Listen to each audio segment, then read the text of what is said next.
پاکستان تحریک انصاف چنیوٹ کے صدر اور ٹکٹ ہولڈر امیدوار NA 100 سید ذوالفقار علی شاہ کی district print media club Chiniot کے دفتر آمد۔ اس موقع پر انہوں نے میٹ دی پریس میں اظہار خیال کرتے ہوئے کہا کہ تحریک انصاف کے قائدین نے جو مجھے ذمہ داری سونپی ہے وہ میں احسن طریقے سے سر انجام دوں گا۔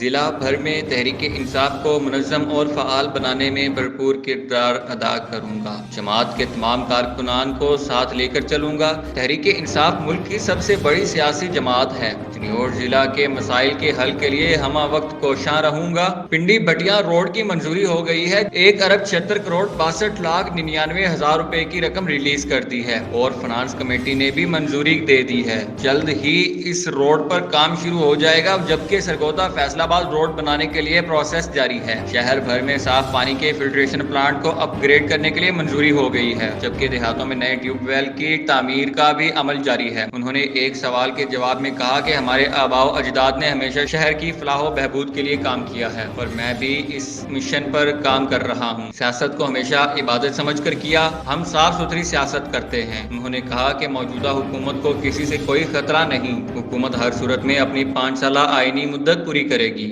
اور آئندہ حکومت بھی تحریک انصاف کی ہوگی۔ اپوزیشن جماعتوں کو کچھ حاصل نہیں ہوگا۔ وزیر اعظم پاکستان عمران خان پاکستان کو ترقی یافتہ اور خوشحال ملک بنانے کے لیے پرعزم ہیں۔ ملک کی معیشت میں بہتری آ رہی ہے۔ بے روزگار نوجوانوں کے لیے کامیاب جوان قرضہ اسکیم حکومت کا بہترین اقدام ہے۔ اس سے بے روزگاری کا خاتمہ ہوگا۔